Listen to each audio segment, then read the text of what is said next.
Welcome to the second on the Pillars of Democracy series sponsored by the Library of Congress, the American Enterprise Institute, and the Brookings Institution. I'm John Haspel, Director of the John W. Kluge Center at the Library of Congress. We live in a challenging time. Polls show that major institutions in American society, both governmental and civic, are less trusted and less respected than at any time in recent memory. In an effort to grapple with the question of how their decline can be counteracted, we are bringing together historians, political scientists, legal scholars, authors, and practitioners from across the ideological spectrum. The idea is to create a full picture of the challenges facing American institutions and their potential promise as well.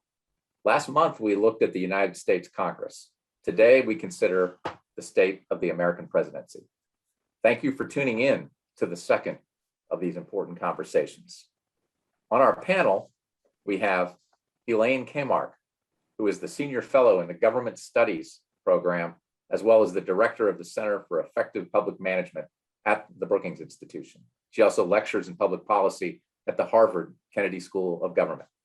Elaine is an expert on American national politics and government innovation. Next, Sai Prakash, James Monroe Distinguished Professor of Law at the University of Virginia School of Law. Sai is a major figure in legal scholarship focusing on separation of powers issues and particularly on executive powers. Rounding out the panel is Jeffrey Tulis, Professor of Government at the University of Texas at Austin. For decades, he's been a leader in the field, bridging political theory and American politics, including American political development, constitutional theory, political philosophy, and the American presidency. Our moderator today is Gary Schmidt, Senior Fellow in the Culture, Social, and Constitutional Studies program at the American Enterprise Institute, where he studies issues related to the American presidency, the US Constitution and its principles, and American civic life. Let me turn the stage over to Gary Schmidt. Gary? Thanks, John. Our format today is really quite straightforward. I'll ask each of the panelists to give a set of opening remarks. After that, we'll discuss, debate various issues pertaining to the presidency. And then after about 45 minutes or thereabouts, we'll turn to questions submitted by you, those watching online. Now, I pledge to be a moderate moderator, but before turning to the panel, I wanted to note that the first of this series, as John noted, was on Congress.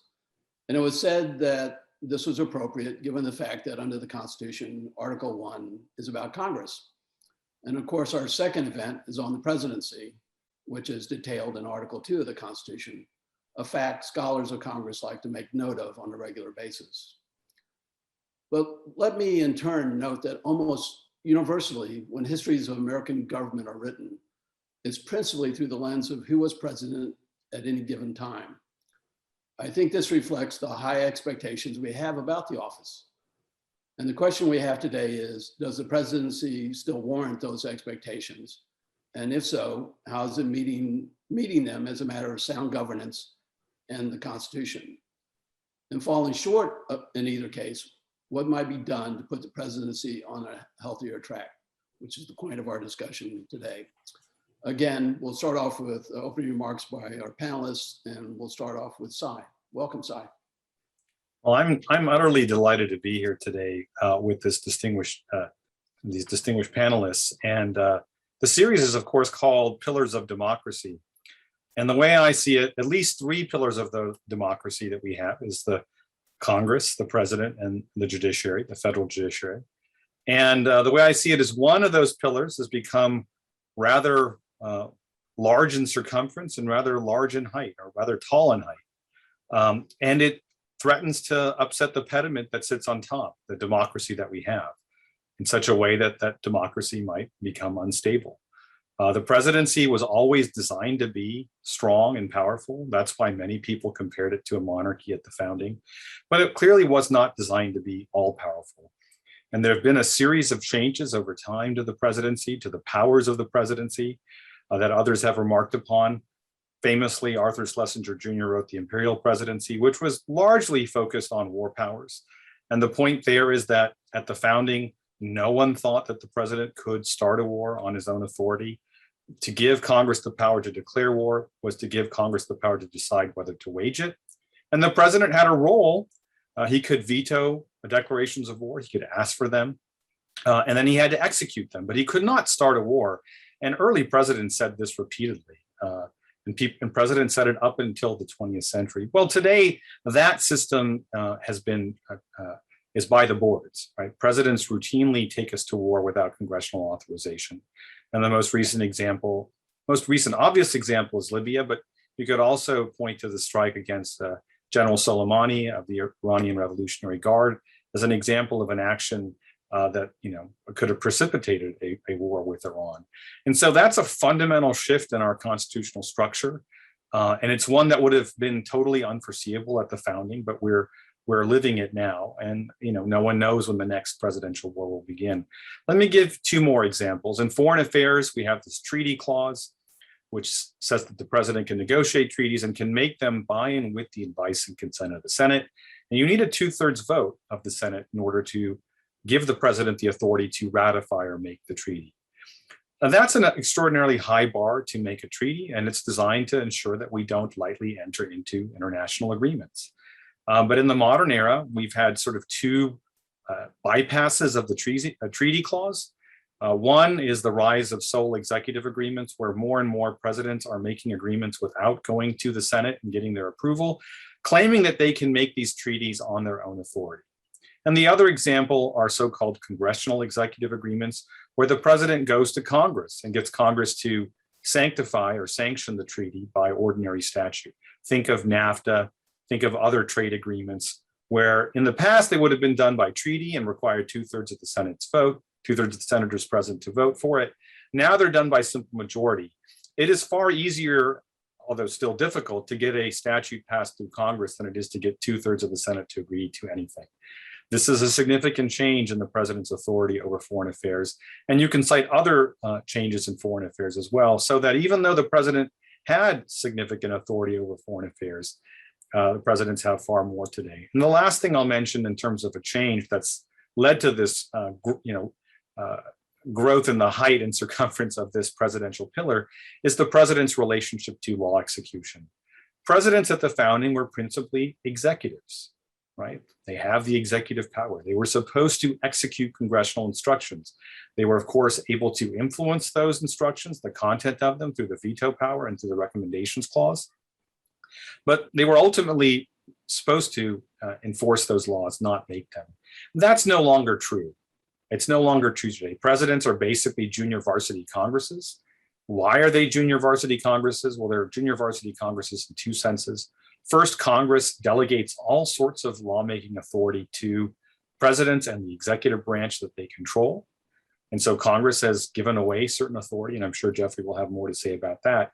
But the second thing is that presidents are more aggressive in their interpretations under statutes. That is to say, they read a statute passed by Congress, oftentimes strip away the context and read it in ways that furthers their either personal or partisan agenda. So let me give you three examples. I don't want to get into them in detail because time doesn't permit it, but think of DACA, the Deferred Action for Childhood Arrivals, and President Obama's willingness to construe the statutory authority there to give him broad authority. Think of President Trump's funding of the wall. He goes to Nancy Pelosi, negotiates $1 billion, and then the same day or the next day, he finds billions more for the wall, clearly when Congress didn't want billions more. And then think of something like the rental moratorium endorsed by Trump and Biden, where there's authority to take measures to prevent the spread of diseases, but it's being read in a way that I think is implausible as a matter of statutory construction, and a way that raises constitutional questions, whether Congress has the authority to basically prevent pandemics on a nationwide basis. And what we saw recently is that it seemed as if President Biden wasn't going to extend it, and then turned around and did extend it, I think based in large part on political pressure of various sorts brought to bear. So why has this happened? Why have presidents been able to acquire these authorities? And I think there's sort of multiple reasons one could give. I think if you look at the Constitution itself, the other two branches weren't well structured to check the president. Congress is divided. right? It's two chambers. It's very hard to pass legislation through a unicameral legislature. It's even harder to pass legislation through a bicameral legislature, especially when the president has a veto over that legislation. And then, those divisions have been further exacerbated by the partisan divisions of the country, where we predictably expect that half the country, and therefore half the Congress, or a large portion of it, will support what the president's doing, because what the president is doing is often in service of a partisan agenda. And so Congress just wasn't, the great compromise of having two chambers, I don't think was done with the idea of checking the president. It makes it harder to check the president. The courts were never designed to be a continual censor or check on the president, and they haven't played that function, despite what people might suppose about what the role of our courts are in our system. And then finally, the public itself has favored presidential power when it suits their policy preferences. If a Democratic president takes a measure that is legally dubious to advance a Democratic policy position, Democrats are prone to applaud. And the same is true for Republicans.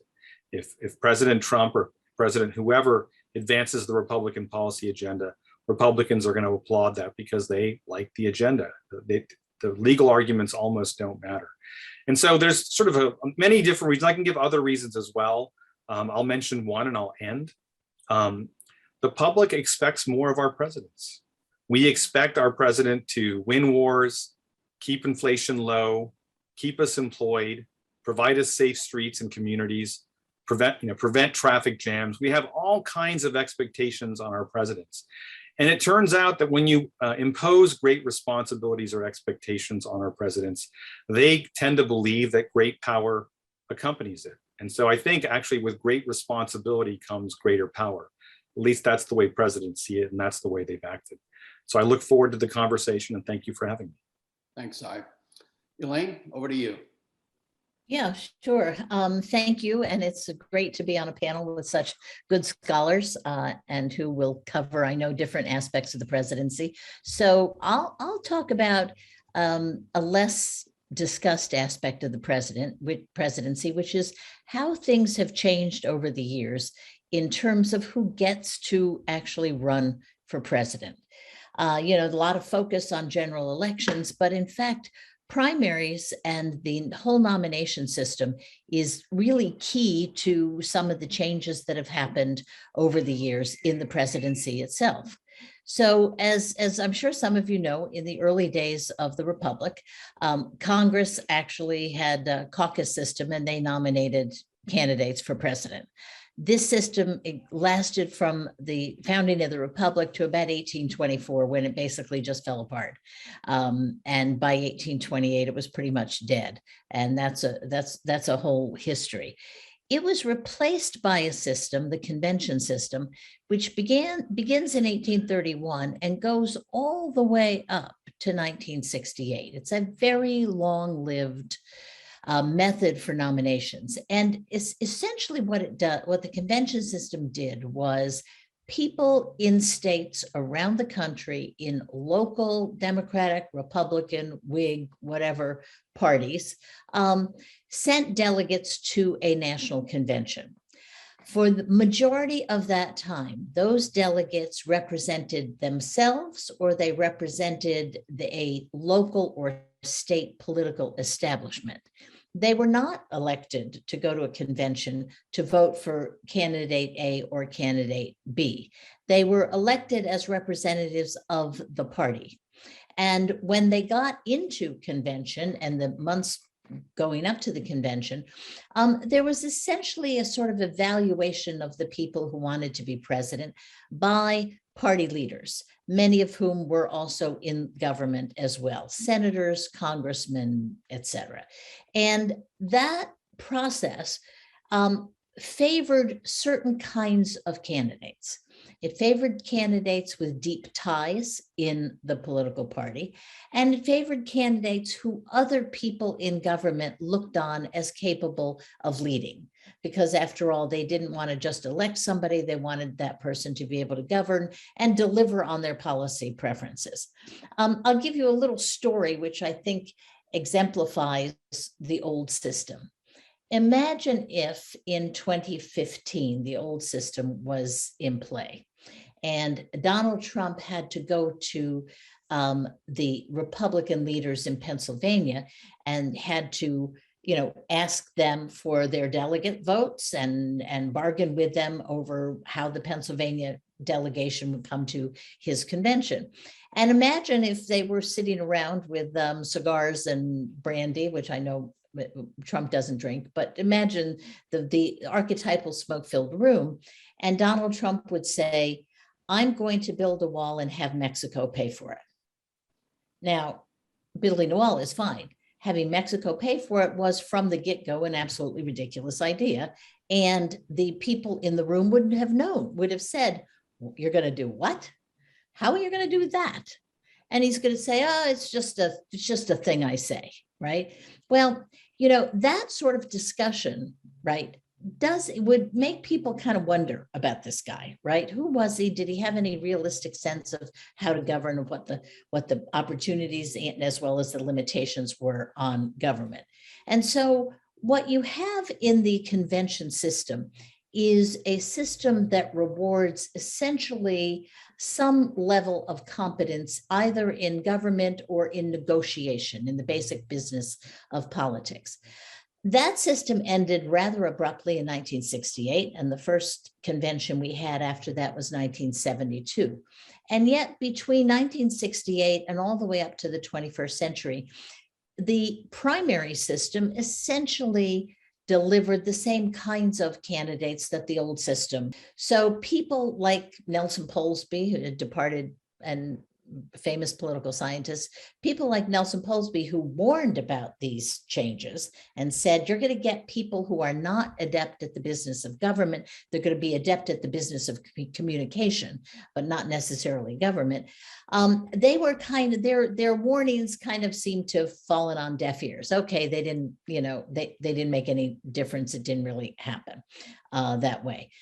And then starting in 2000, we get 3 presidents who are in fact less qualified and less experienced in the business of government and politics than most of our previous presidents.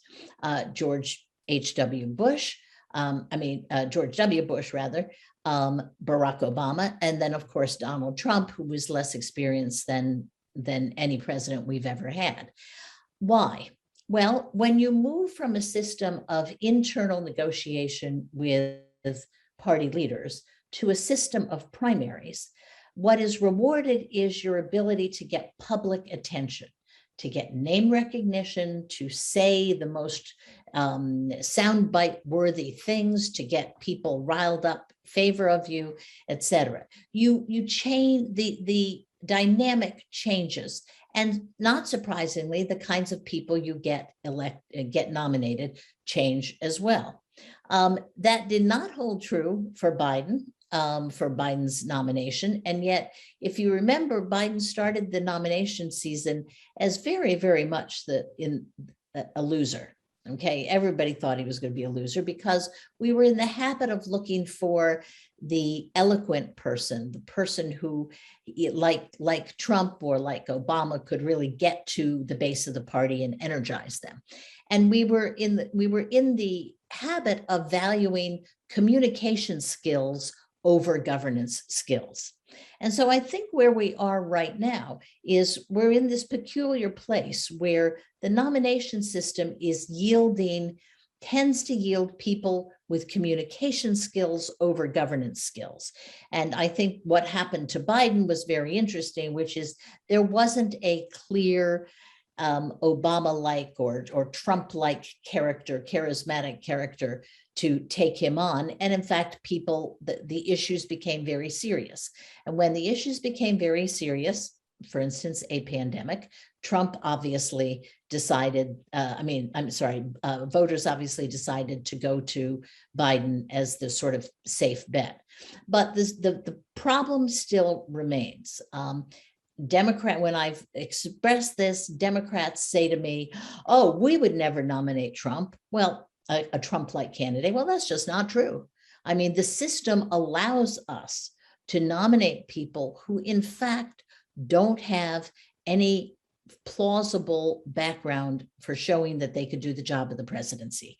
We had on the debate stage in the Democratic primaries this year, a spiritual healer, okay, with no, I mean, and taking time from legitimate candidates, right? So this nomination system has become a system where celebrity is valued over any kind of serious competence in the business of governance. And I think that's a problem. I think it's a problem going forward. I think the Republicans coped with that problem when they got Donald Trump.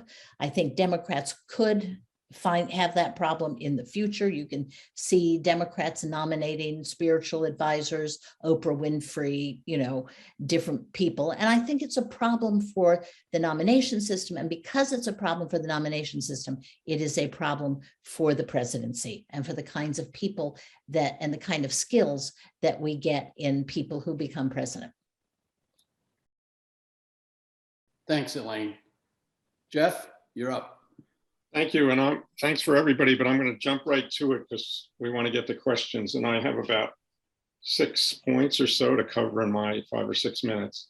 So the usual picture regarding the principal pathologies of American politics today include the main theme, one of the main themes of this panel, which is a growing imperial presidency, and connected to it, the idea that there's too much partisan conflict and contestation in government generally. And I want to suggest not that those developments are not true, not that there isn't something to them, but that they stem from a much longer and deeper history that somewhat paradoxically is the opposite of the phenomena we seek to understand. Because for a half century, from the middle of the 20th century to the end of it, we had a period of profound congressional abdication of its own powers and responsibilities. And the resulting fact from this is that what looks like an imperial presidency is actually an abdicating Congress. When all the institutions are designed so as to connect the ambitions of the office holders to the institutional duties of the place, it looks as if the presidency is imperial when the presidency, in fact, is more than the Congress adhering to this sort of architectural design of the Constitution. But because the Congress is not, the presidency looks and to some degree is imperial. So instead of so much partisan contestation, we had in the 19th century a much more robust constitutional contestation between the Congress as an institution and the presidency as an institution. And now we don't. Now we have, you might say, a vacuum for contest that is being filled by partisanship and demagogues.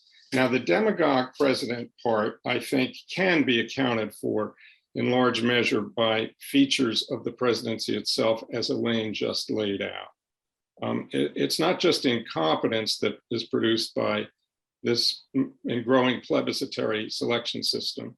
It's the populist dimension that we saw in Trump. Now, I want to say just a few words about the character of this profound congressional abdication, because it takes several forms, not just, though definitely including what Cy already mentioned, which is the Congress's delegating power, particularly to administrative agencies in the executive branch. But these different forms happened at different times and for different proximate reasons, but they together come together to give you a kind of picture or typology of the many ways in which Congress is abdicating its responsibilities and therefore enhancing the presidency seemingly. The first I call forbearance, where Congress just simply doesn't use the power that it has. And the best example of this is a half century of deference to the president's picks for nominees to the Supreme Court. Again, now we think of it as a very contestable process because of the recent nomination fights. But in the 19th century, 1 out of every 3 presidential nominations was turned down, and it was actually part of the routine that Congress would be much more assiduous in vetting presidential nominees. And in our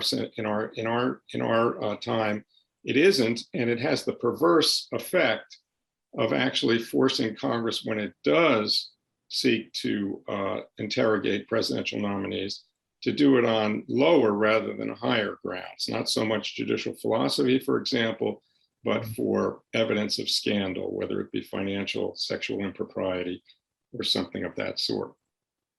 The second example I'd like to label could be called pre-commitment. This is when Congress sort of diagnoses its own pathologies, its own inability to do its job well, and seeks to actually repair that, but does not in fact repair it, but makes the pathology worse. And the example here that illustrates this best is the budget process, which is a fundamentally legislative process and is a fundamentally legislative responsibility. And yet, because Congress has, in the 20th century, an increasing tendency to bloat a budget without constraint, it started developing mechanisms to control itself, such as the Graham-Rudman-Hollings Act and proposals, for example, for balanced budget amendments and other mechanisms by which the budget is handed over to the president to make, and automatic mechanisms are created to create a ceiling against which that budget can't exceed. The problem with all these attempts, of course, is that they abdicate the fundamental responsibility of actually deciding the priorities, which is what a budget is really about. If in fact you cut the budget automatically by 5% or 6% or something like that, you're giving up your fundamental job or duty to decide priorities.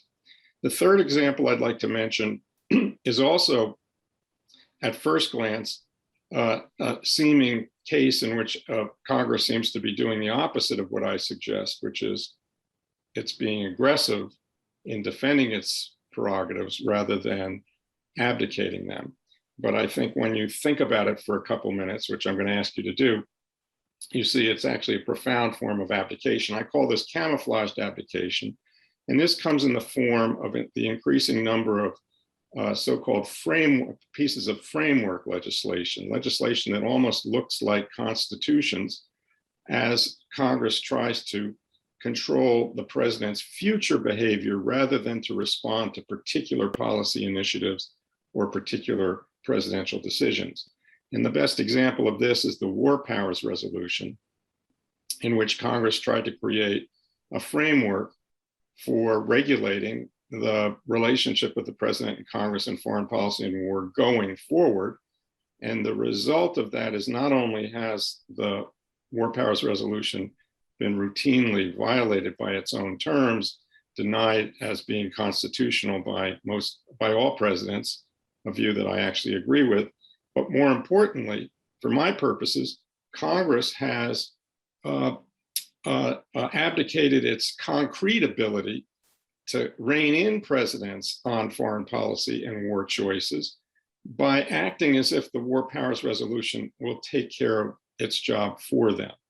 We passed the War Powers Resolution, therefore the mechanisms should be in place for reining in presidents. Well, it turns out that in order to enforce the War Powers Resolution, Congress has to do things. And since they have to do things, they didn't need the War Powers Resolution to begin with. They could have been doing those things tailored to the particular decisions of presidents all along. But under the War Powers Resolution, they do them even less, as Sy rightly reviewed.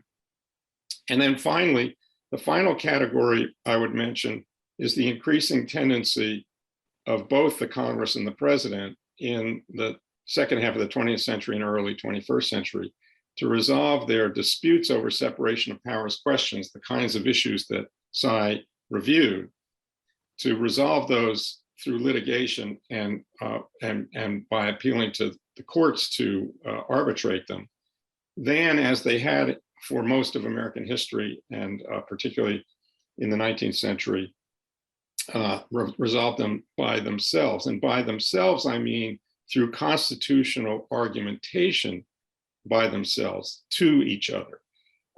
So this process of legalization has resulted in turning to the courts to do what Congress and the presidency had previously done themselves, and has over time given Congress a kind of institutional amnesia about how to even go about making constitutional and constitutional/political arguments to advance the prerogatives of their own institution. So the bottom line from this quick sketch is that a separation of power system originally designed to connect the individual ambitions of politicians to the institutional and constitutional duties of the particular branch in which they serve has continued to actually work more or less well with respect to the presidency, with a possible exception of Trump. But all the presidents prior to Trump are not really imperial. They are pushing the boundaries of power in the service of their institution with arguments, public arguments designed to defend their institutional perspective, but they're doing it without a Congress that is adequately equipped to do as it had previously done, which is to push the boundaries of its own competing constitutional perspectives, principles, and purposes. We have at bottom then, with respect to Congress, a breakdown of congressional culture. Some have said, some political scientists of a rational choice variety, sort of economistic thinking, have said, well, it's a collective action problem. You have a big group of congressmen, whereas you only have one president.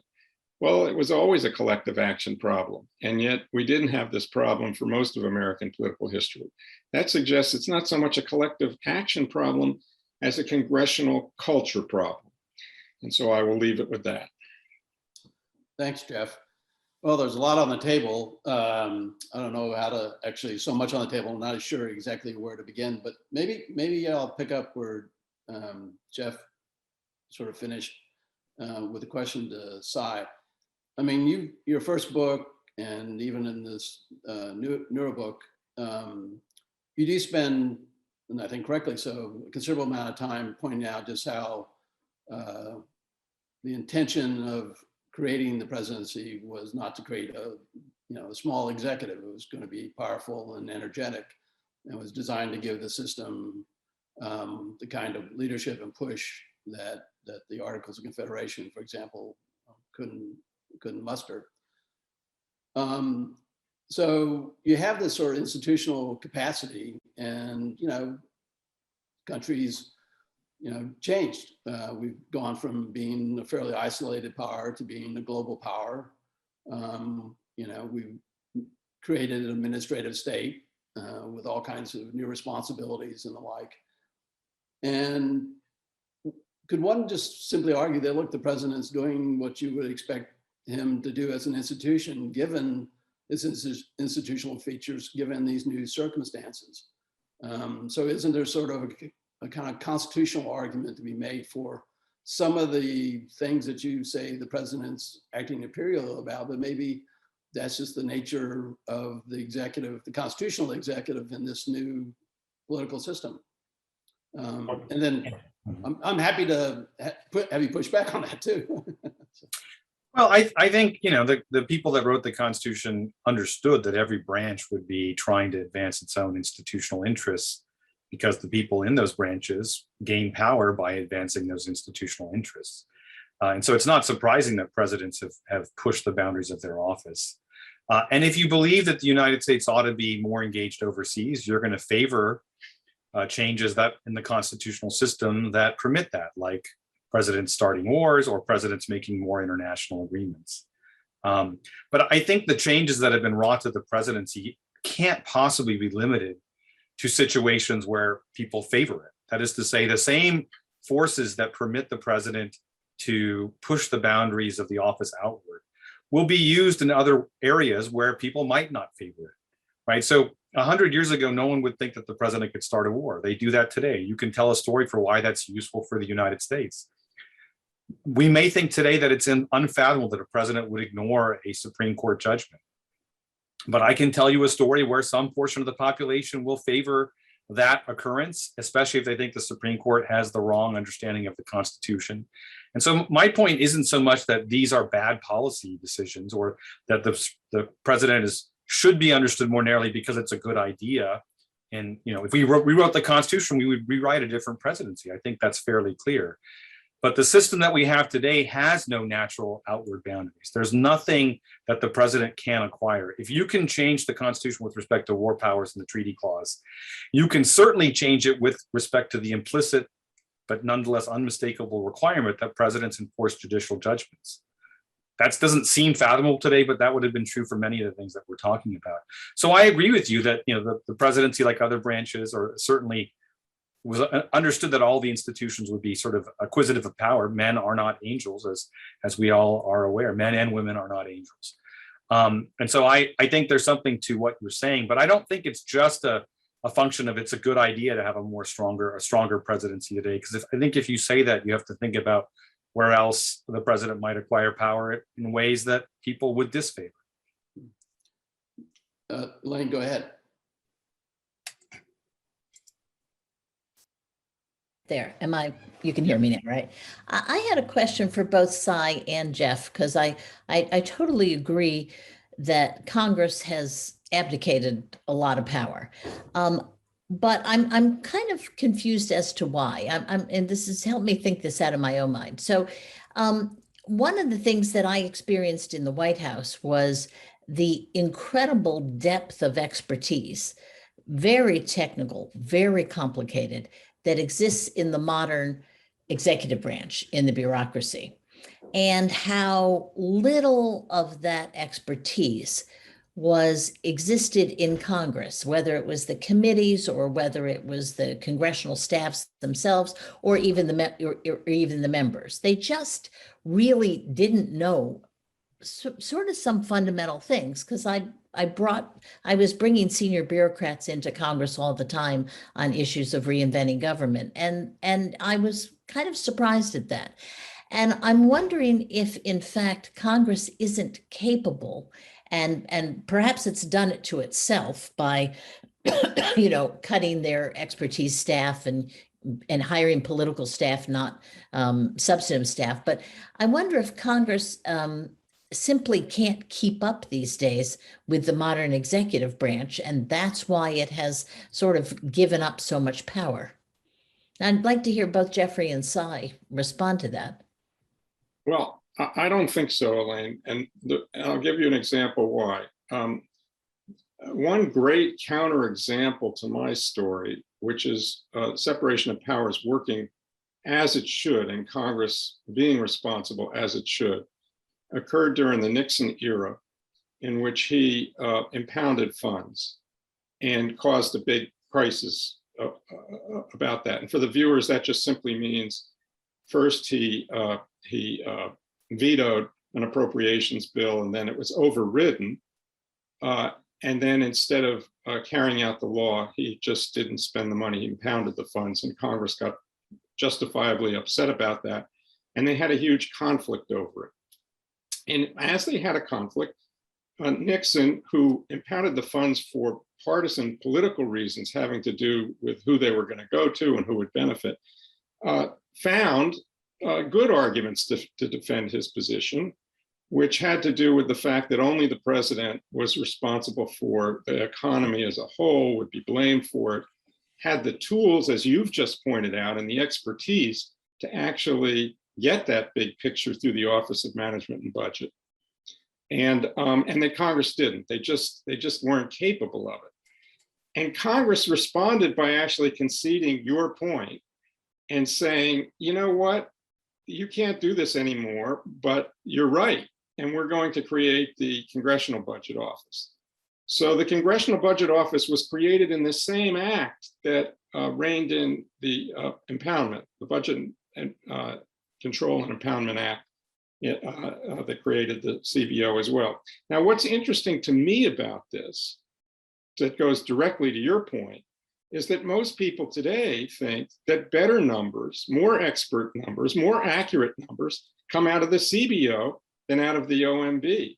So that even the executive will sometimes cite the CBO numbers to advance their policy proposals rather than their own OMB. So that suggests that at least in principle, it's possible for Congress to get exactly the tools that they need and the expertise that they need if they actually step up and do it. I think I'll interject a bit here, which is there's been a real sea change in the structure of Congress as well that makes a difference. The centrality of committees and committee work has declined precipitously since the mid-90s and even a little bit before that. And so, you know, a lot of the expertise that a senator or a congressman would want to draw on would be through the committees. But the committees don't really have nearly the same sway in terms of the agenda setting with the leadership. And so you have senators and congressmen who don't have the incentive to spend that much more time or ask their staff to spend much more time, since the agenda really is being driven by the leadership as opposed from the bottom up with these committees and their expertise. So, but Elaine, I want to come back to one of the points, I mean, the big points you made, which is the real revolution in the selection system that took place in the late 60s and early 70s. You know, that was all done in the name of, you know, more populist, more democratic, you know, selection system. And we sort of didn't like party bosses determining, you know, who the candidates were going to be. So the question is, how do you turn back from that? How do you tell a democratic public that you want a selection system that's less democratic? And, you know, it's good for you, take this medicine. I don't think you can turn back. I don't think you can put that genie back in the bottle. But I do think that political parties, particularly national parties, can be a little bit more aggressive in terms of who they consider to be people who ought to be contesting the presidency.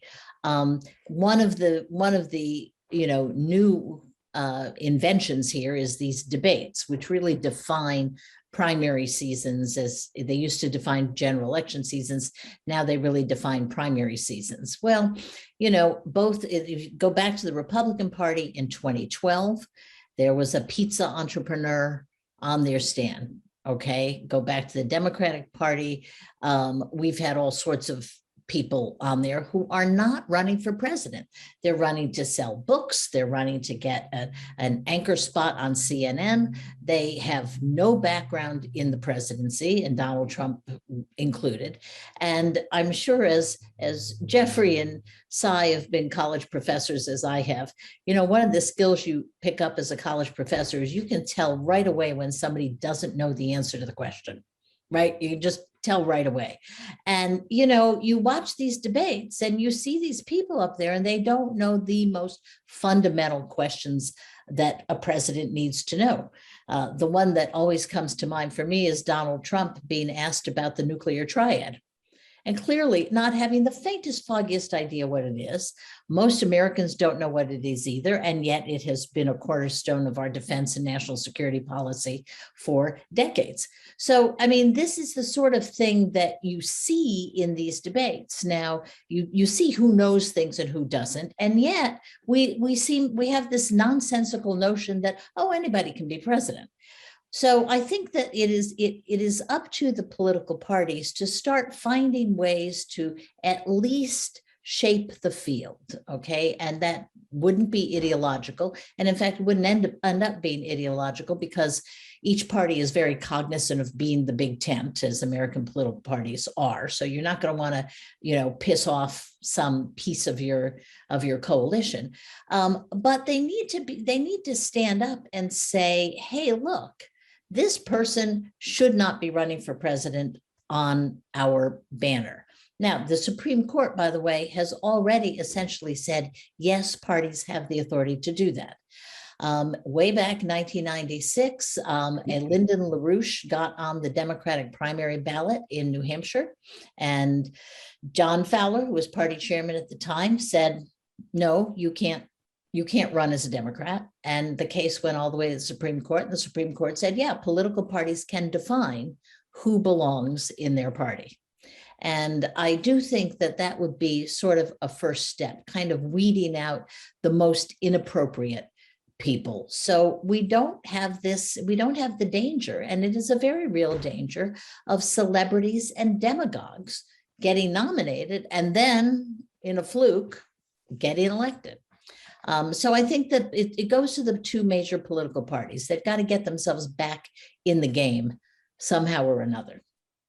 And then have primary. Ask you, Elaine, isn't there an interesting irony here, which is that this problem was really initially a creation of the Democratic Party through the McGovern-Fraser Commission. Yeah. But then it was also the Democratic Party that invented the idea of superdelegates to try to repair the problem that they had created and caused them political problems because they lost so badly. And then now in this most recent election, they had a populist running as well, and nearly won the nomination, but Biden won out of nowhere by virtue really of an old line party leader. Clyburn, Jim Clyburn is the reason that Biden is president, and the large Black constituency of the Democratic Party wanted to know which is the person that is actually more likely to win, to govern, that has the experience, all the things you're talking about. So that in a way, the Democratic Party has groped its way a little bit toward something less populist. Well, that's right. That's right. And it's, again, for much of the time that we've had this new system of primaries, you know, the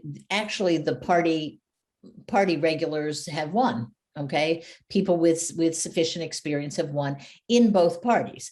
But what we saw recently, and particularly in 2016, is it is possible under certain circumstances to get elected someone who is essentially have undemocratic, so with small d, you know, instincts, and no background in the law, no background in American politics, no background in governance, et cetera. And that can be a really big problem. And that's our vulnerability, you know, and even though we've had super delegates, et cetera, the fact is they're a small portion of the convention. And Democrats are absolutely as vulnerable to a candidate like Trump as the Republicans found themselves to be in 2016. By the way, in 2016, I was at the Republican convention doing research for my book. And what everybody was saying was, boy, we wish we had superdelegates, right at the time when the Democratic Party was having a battle over superdelegates. So before we turn to questions from our viewers, I wanted to toss out a really sort of almost over the top, but not necessarily over the top, because I think Sai's made the case that we really do have a presidency, and Jeff's sort of confirmed that's lost its, knows few bounds these days. But, you know, under the Constitution, there's an impeachment provision. And, you know, we've had 4 impeachments and no removals. And so the question, I guess, is, you know, is the impeachment provision still useful? And in what ways? It's certainly easy enough to impeach somebody. It's a majority vote. But it turns out it's very difficult to remove somebody. Is that adequate? Or are there alternatives? Or should we be rethinking how the impeachment provision is being used or not used? I know Jeff has written quite a bit about this, and so if you wanted to take a first crack at that. Well, the first thing I would say is not quite to your point of what we should do, but to the point of it is really further profound evidence of what congressional abdication looks like. I mean, you're just not going to get a better case for impeachment than we had in the 2 impeachments for Donald Trump. And had the impeachments, had the convictions been sustained, I don't have any doubt that the problems would have been solved. The problem of Trump would have been solved. He would have left office, and his party would have been reformed, and all that sort of stuff. So the fact that it didn't work the fact that it didn't happen is a serious, serious problem, because it's hard to imagine circumstances in which you could then subsequently impeach somebody if he couldn't be impeached for the things he was charged for. And the failure to impeach him the first time, of course, had something to do with him doing the things that he was failed to be impeached for the second time. So I think it's a really, really interesting phenomena that helps illustrate the problem that we have. That's not to answer your question, which is, well, what do we do? I would say that I think people have made one big mistake about impeachment. There's been a worry that if it was successful, it would unleash a partisan politicization of the selection and removal process, such that presidents would routinely have to fear being thrown out of office for partisan differences. And I think was a fundamental mistake, that in fact, impeachment doesn't need to be used often to be powerful always. That if you had the impeachment process successful in one of these instances in which the case was so powerful, then subsequently presidents would be much, much more assiduous about behaving themselves with respect to all the kinds of things Cy is interested in, because they could conceivably become the grounds for impeachment if the president didn't attend to. Any other, Cy, Lane, want to make? Yeah, I mean, I agree with much of what Jeffrey said. I think Thomas Jefferson said when he was president, impeachment is a scarecrow. And it's a scarecrow because it's very hard to get 2/3 of the Senate to agree on anything. And of course, it's really hard when the country's divided by party. And that was true in his time, and it's even more so today. So it still functions to remove judges, right? Judges are occasionally removed via impeachment and conviction in the Senate. It doesn't work well with executive officers. No executive officer has ever been removed. They either resign or they're not convicted. And with respect to the presidency, it doesn't work because if it's a Republican president, the Republicans will line up behind him. And I think this is also true. If it's a Democratic president, Democrats in Congress are very loath to impeach and or convict their president. That's part of the partisan divide, right? The presidency is the premier leader in his or her party. And if the presidency is under threat, the president is under threat, his co-partisans find it very difficult to oppose him, even on matters what you might think are matters of principle. You know, I don't think it's symmetrical between the parties. I mean, look at the way the Democratic Party has responded to Cuomo. Look at the way that they dealt with Al Franken. I just don't think that it's the case that if you had a president who behaved the way Trump did, who was a Democrat, that the Democrats wouldn't vote to impeach them. I think they would. Well, just to be clear, we have had allegations about President Biden, right? And the Democrats have largely ignored them. I'm not saying there's any truth to them. I have no information on the matter, but I don't think it's contestable that both parties will give every benefit of the doubt to their co-partisan, and I think that's true for Joe Biden as well. Let me point out that the first impeachment was someone who was impeached by his own party. Okay, so Andrew Johnson was a Republican. He was impeached by the radical Republicans in the Senate. Right. Okay, and that was, I mean, that was a little bit reminiscent of Andrew Cuomo situation Andrew got himself in, where he was close to impeachment, which was he made so many enemies that his policy was out of whack with a piece of his party, but not the whole party, who wanted to sort of forget this war and get back to normal and bring the South back in, et cetera. But boy, did he make enemies right and left, and he escaped impeachment by 1 vote. Okay, so the Republicans, at least in the first impeachment, didn't rally around him. And even in the second impeachment, Richard Nixon's, it was the Republican senators who went to Nixon. It was Barry Goldwater and 2 others whose names are not at the tip of my tongue. Right. Yeah, went to Nixon and said, you don't have the votes.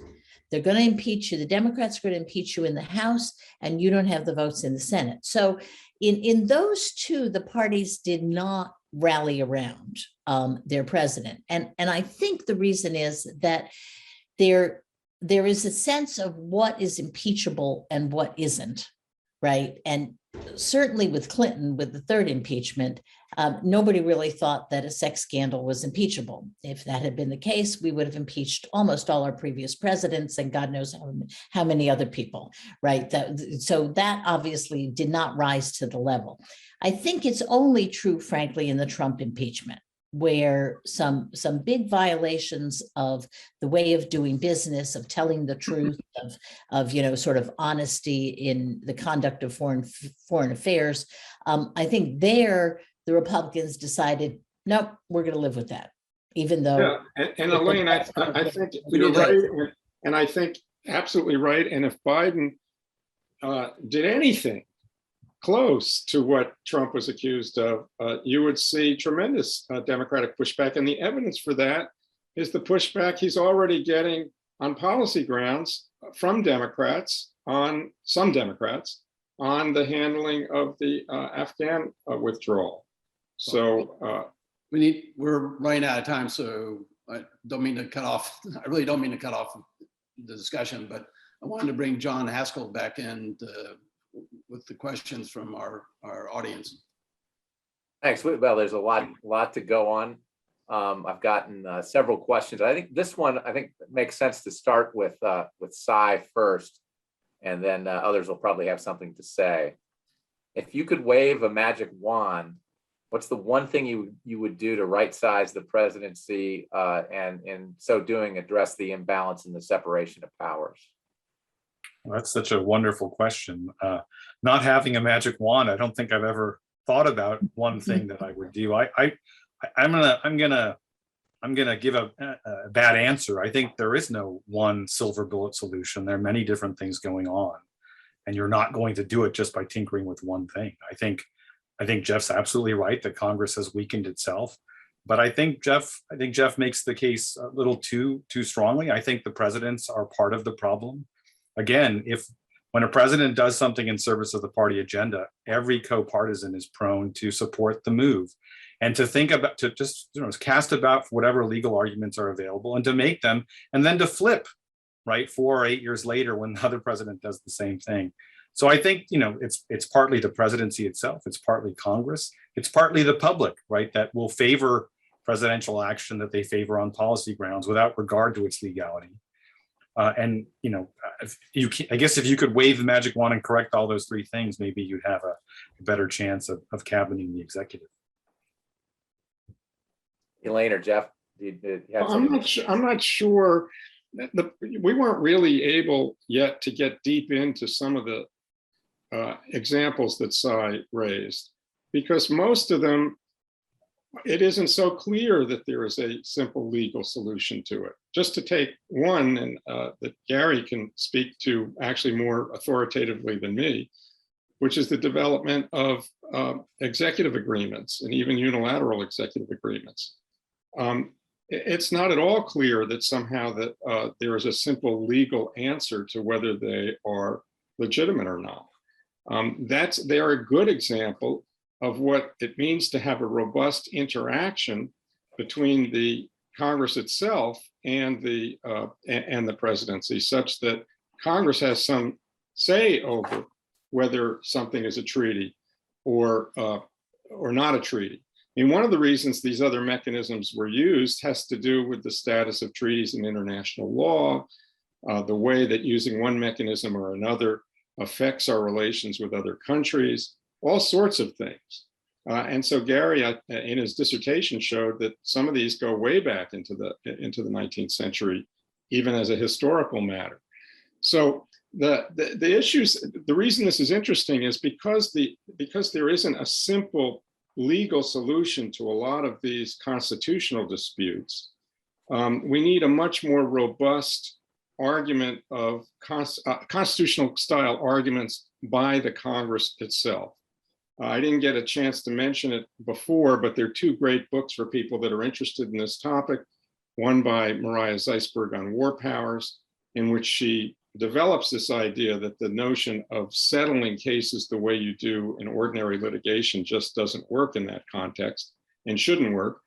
And the other one is by Josh Chaffetz, who's a law professor at Georgetown, who just wrote a book 2 years ago called Congress's Constitution, in which he lays out in detail the ways in the 19th century the Congress was much more effective at actually standing up for itself.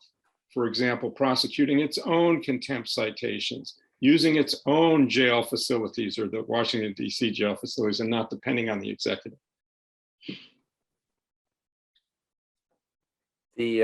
Something just came across the transom, I think that that would be interesting to have some of you comment on, is that the question of signing statements. That is to say, when presidents sign a bill into law, but they accompany it with a statement that says, hey, some of this isn't constitutional and I reserve the right not to take those actions. Is that an important issue in presidential power? I mean, it got a lot of attention, particularly in the second Bush era, but I was curious whether our viewer is curious whether that is an important issue at this point. I've written a bit about it. Best on that. I mean, I think there's two things going on, right? One is the rise of more aggressive constitutional and statutory interpretation by our presidents. And of course, the signing statement is a vehicle for making those statements. But of course, you can make those statements outside the context of signing a bill. You could just issue it 10 days later, and it would still have the same effect within the executive branch and would still set people's alarm bells off outside of the executive branch. So the signing statement is a problem if and only if, I think, it seems to me, if you think that they're making aggressive claims. And of course, I do think that, but I wouldn't think it was any less of a problem if they had done it, a week or two later. The second point is actually slightly different, which is part of what you said, John, which is, do presidents have the authority to sign a bill that they think contains unconstitutional provisions? And in the early years of the Republic, that never happened, right? No president said, these parts of the bill are unconstitutional, but I'm going to sign it anyway. And what's going on is presidents are having their cake and eating it too. They're saying, basically, I can't convince you to take out the unconstitutional things, and I'm not even really going to bother. Why would I? Because I can just essentially line out the parts that I think are unconstitutional, ignore them, and there's nothing you can do, right? Sometimes someone will be able to go into court and contest that, but oftentimes no one will be able to. And so this is another change in the presidency, right? This ability to say, not that something is unconstitutional, that's always existed, that's always been a feature of the veto, but to say I'm going to go ahead and sign the bill, get the rest of the things that I want, and reject the part that I don't on constitutional grounds. So that is a significant change, and it's separate from the idea of aggressive, or at least nominally separate from the idea of aggressive statutory interpretation. But I think this significant change is also a response to congressional significant changes. So with respect, not that it's a good thing, but to take your last example, it's a direct response to the increasing use of severability clauses by the legislature, in which it passes a piece of legislation in which people say, but we think pieces of this are unconstitutional. And instead of, as in the 19th century, debating it, figuring it out, cleaning up the legislation, they say, we'll leave that to the courts, and we'll write a clause that says, if the court decides that it is unconstitutional, the rest of the legislation stands. So the presidential counterpart to that is what you just described, and both of them are a problem. And this follows on something that Charles Freed pointed out when he was one of the originators of the signing statements during the Reagan administration. And so he was asked about them, and he said this, that the way that they came about in his memory is that the Reagan administration felt that the Congress was putting in what they called stink bombs in the legislative history of legislation that was being put up before the president for his signature, such that they could then go to court later on and point to these features of the legislative history to get the legislation to do things that the president maybe didn't want him to do. And so the presidency, to clean up the stink bombs, decided, well, we've got to put in these signing statements that indicate how we interpret this legislation, what we interpret the constitutionality of this legislation to be, and also to create our own, you might say, addendum to the legislative history. Now, as it's developed, of course, it's gone way beyond all that, and all the kinds of issues that you raised, Si, are absolutely appropriate to raise. But the origins of it have to do with, again, a legislative problem. I would Go just ahead, add, Elaine. I'm sorry, go ahead. I would just add one small thing to it, is that sometimes the signing statements are really directions to the bureaucracy on implementation. And the implementation piece of it is, I mean, this is another problem, Jeffrey, with the modern Congress. They don't think about implementation. So when they were designing Medicare back in the early 1960s, there were Social Security bureaucrats, particularly the Commissioner of Social Security, who was in the Congress working with them on the design of the legislation as it was being written. And therefore, it could be rolled out in a relatively conflict-free way and became, the law of the land, and is now the eating up all the money in the budget, okay, the Medicare. But the implementation was part of the legislative design. Increasingly, that's just not thought of. And so then it gets to the executive branch, and OMB and the analysts at OMB, who are, after all, bureaucrats, not political people, have to figure out, how do we do this, right? How on earth do we do this? And that, of course, sometimes has political implications and changing the nature of the legislation itself. But a lot of times it's because implementation is not part of legislative work anymore. And I think that's another problem with the modern Congress, and one of the reasons it has, it's out of the picture when it comes to ceding power to the executive. And that's a good segue to the next question, which is, have recent presidents, specifically President Trump, but others as well, undercut congressional prerogatives in the area of oversight and the subpoena power? I'll start with that one. I mean, look, it's not just Trump, it's lots of presidents. I mean, going back in the modern era. I mean, political scientists write about firehouse oversight, and what's gone, and it's hand in hand with implementation, as you pointed out, John. The authorizing committees over the years simply lost ground to the appropriators. Pure and simple. And so what you don't get in modern Congresses, and I think you got a little bit more of, although we may be looking back with rose-colored glasses, but what you don't get in modern Congresses is the hard oversight of, how is this working? Is this program, is this money doing what we expected it to do, or is it not? You don't see much of that. That's hard, boring work. And guess what? It doesn't get any headlines. In fact, what you get as oversight these days is something goes wrong. Everybody says the house is on fire. Everybody, starts criticizing and going in front of the cameras, et cetera. It hurts in two ways. First of all, it's really doesn't help people who are trying to implement policy. It doesn't help them at all. In fact, it often scares them into, crouching into a hole and either hiding things from Congress and from the presidency, or frankly, and this happens, outright lying about them. Okay, just lying about them and hoping that they don't get caught.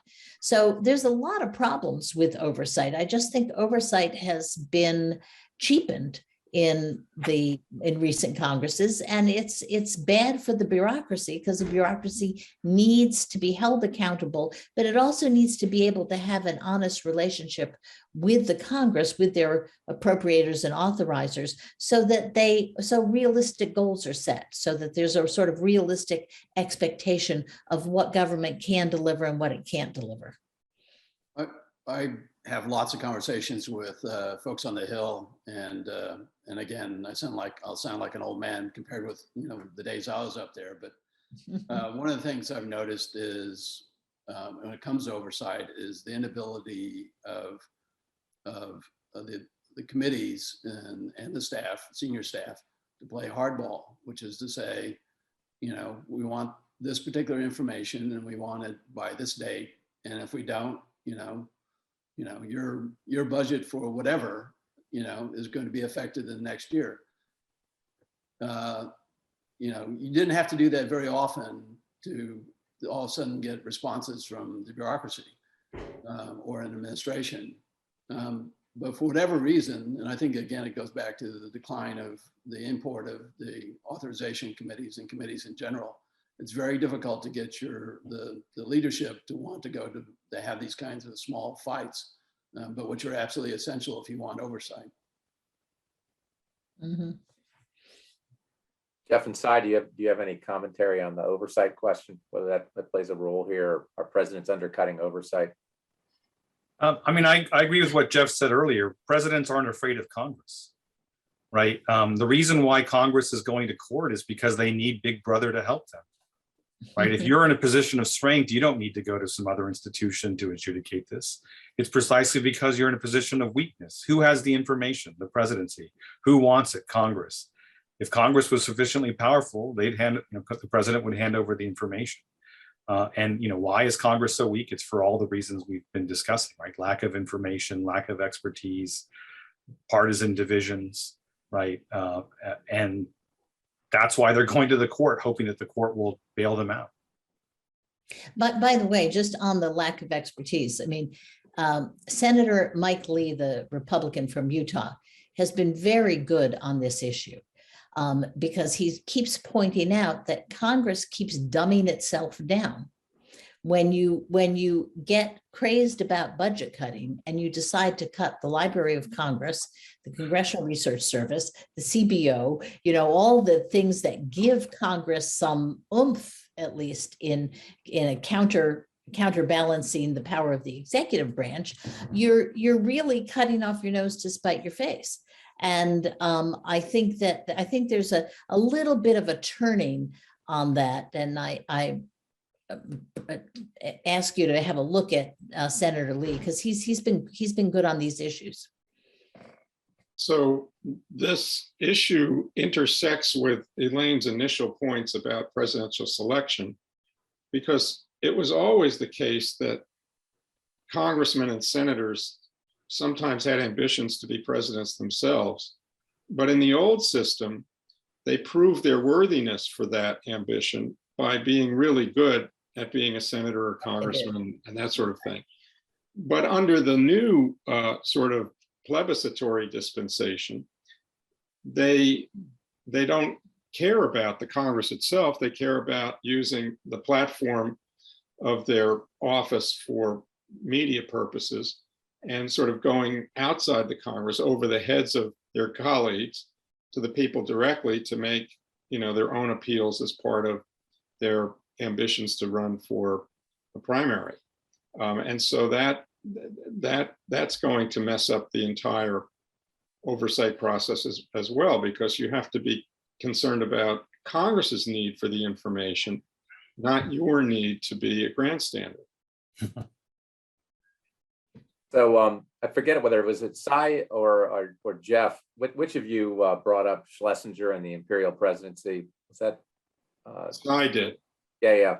So Jeffrey brought up that Schlesinger, particularly with reference to foreign affairs, referred to the presidency as the imperial presidency, which, as I recall, he said was an outgrowth of kind of the post-World War II international stance we had military bases all around the world, interests all around the world that we interpret ourselves as, and of course the Cold War.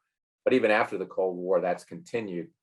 So the question came in that basically asked if the problem is an outgrowth of the fact that we've essentially become in many respects an empire, how can that be changed? Is there any way? The presidency is partly a function of the fact of the United States. It's not just that we have a big government domestically, but we have interests around the globe. I guess what I'd say is that Congress has dealt with this in various ways, right? We've had things like the AUMF, which I think is an exercise of the declare war clause. We have other statutes that are on the books that, some of which I'm not even aware of, where Congress has just authorized the use of military force as appropriate in various theaters of the world. And that would be a way of dealing with a constitutional problem in a constitutional manner. There would still be a policy problem of perhaps giving that much discretion to the president. But there's nothing about the multifarious or multiple interests of the United States that necessitates the regime that we have today. Right? That is to say, you can imagine Congress saying, here's some authority to wage war in these sectors, and we don't want you to do this over here. And you can imagine the president saying, I respect the granted authority in one area and its rejection in another. And so it's the sort of we can't wait, or I can't, you're indecisive, and we have needs that need to be serviced right away that leads to the problem. Right? Whenever you hear someone say that you're not doing your job, there's a truth to that in the sense that if you really believe that something needs to be done and Congress isn't stepping up to the plate, then you might cast about for someone else to do it. But that doesn't mean that it's lawful, right? I mean, the Supreme Court could equally say of Congress, you're not updating statutes, we'll take on that task ourselves. Some people might celebrate that possibility, but I think at least some of us would be disquieted by it because it's not the job of the Supreme Court to rewrite statutes to reflect modern sensibilities just because Congress isn't legislating as often as it had in the past. It's a really difficult problem to find the right balance. I mean, because we do have these global responsibilities, which, frankly, the Senate and the Congress have supported since World War II by, among other things, providing for this very large military. And if you have a very large military and you have a president who's institutionally has sort of the first move, has the discretion at hand to use the military, then it's easy enough to understand why presidents have taken advantage of that to do things. I agree with Cy. There are some instances like, for example, presidents have said, we get to use the military, put them in harm's way for important national interests. Well, I doubt that the founders would have thought that was a sufficient justification for going into combat. But nevertheless, it's, the only way to remove that possibility is to draw back from your global responsibilities and cut your military considerably so that the president doesn't have those tools at hand. And I think, Congress rightly probably doesn't want to go down that road. So it has to be much more assertive, though, when it finds the president doing things that it hasn't authorized by actually using its budget authority to say, no, you can't use money for this particular operation. Can I follow on, Gary? Because I think you've hit on the two different ways, two different meanings of the imperial presidency. The imperial presidency could be the president at the top of an empire, which empire was you might say, the reigning governing policy of the United States. If that were true, that's not really what we usually mean by an objectionable imperial presidency. You might object to the whole notion of empire. Well, then the legislature should change it, and the president should obviously be diminished by that fact. But what I think we usually mean by an imperial presidency that's objectionable, and this is why I meant to say that we've really not had one till Trump, is a president who simply simply refuses to do what Congress tells the president to do when it's gone through all the proper procedures for passing legislation and so forth. Instead, we have Congresses not telling presidents what to do and them sort of filling the vacuum. Well, that's not exactly an imperial presidency. It's not a thwart of Congress.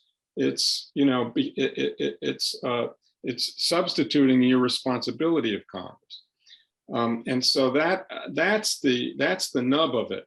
Whether in fact a president is actually going against the deliberative will of Congress. That would be a true imperial president. And the closest we've come to that is Trump. But generally speaking, that's not what we've had. Well, Gary, I don't know what you think. It might be nice to give everybody a chance to wrap. I know Cy rejected my offer of the magic wand, but maybe maybe each of you, if you'd like, you can decline, has something positive to say. That what Jeffrey just said maybe constitutes something like that. Yeah. Elaine, do you have anything you would like to leave the viewers with? I'll start with the magic wand, sure. The first thing I would do is get political parties back in the game of choosing presidents and choosing who's going to run not choosing presidents, but choosing who runs under their banner. I think they talk about abdication. I think the parties have abdicated. And in that wonderful book about the death of democracies around the world, they point out that in countries where the takeover has been by autocrats and dictators, the political parties let it happen. And there have been other countries where the political parties remain stronger and sort of said to these people, no, you're not appropriate. You're not somebody who should be in this position. So I think that's the first thing. Second thing I would do is I would change the work life of Congress, make them go to work more. You've all seen the statistics about the few numbers of days that they actually work. Make them spend more time in committees, make them spend more time understanding what that gargantuan agency of 200,000 people that's spending billions of dollars, what does it do? What are its problems? How can you help them? Get them back in the game of government. They're all about politics right now. It's all about re-election. It's all about leaving your office as soon as you can to go to that secret office over on Capitol Hill where you're allowed to make phone calls to raise money. They don't spend time in the business of government anymore. And I think that's why, as Jeffrey points out, they're the ones responsible for the powerful presidency.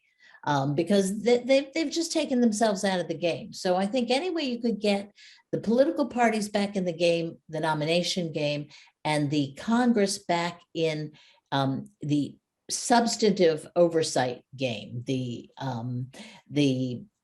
cop on the beat, as people call it, as opposed to the fire alarm oversight. I think if you could do those two things, it would help balance this out a great deal. Cy, any last words? I agree with so much of what Elaine and Jeffrey said, but I do disagree with Jeff's point about not having an imperial presidency. I think there are plenty of examples of modern presidents, including presidents before Trump, taking congressional instructions and basically ignoring them. And I also think there's a separate problem of where Congress says nothing and presidents just decide to act, both domestically and internationally. And I think that's part of the problem. I don't think you can just do something because Congress hasn't said no. Sometimes you need Congress to say yes before you do something. And if you do something without the yes, you are acting imperially. That's what I would say. All right. Well, I don't disagree with that, that it's a problem, but the Congress, our disagreement is that Congress has the opportunity to deal with these issues, either to chastise or punish a president for acting in ways that they don't want, or to hold them to account in some other way. If I could just end with Elaine's point, though, to circle back to Gary's earlier question of how you square the circle of an increasingly democratized system and yet enhancing the role of parties at the same time, it seems to be enhancing the role of elites. I think the answer to that puzzle is to say, well, political parties should be open to any citizen, but that any citizen should be able to be a member of the political party, but that the political parties and not individual plebiscites should be choosing the candidates. That gets both. That gets democracy and party together. And it requires a kind of reinvigoration and re-dignifying of the very idea of political parties, because of course there are a lot of people critical and skeptical of political parties. And so it requires an argument on behalf of political parties as indispensable to democracy rather than somehow as anti-democratic features. Gary, any last thoughts? No, other than I want to thank Cy and Elaine and Jeff for a marvelous panel, and also want to thank the library and AEI and Brookings for generating this idea for this series, which is really important. And that's nice. Leads me to say that we appreciate all of your participation, and that the next event is on September 30th, and that's we're moving to the third of the national government institutions, the federal judiciary. So we'll be sending you all more information on that, and we look forward to seeing you at that event. Thank you very much. Thank you. Thank you.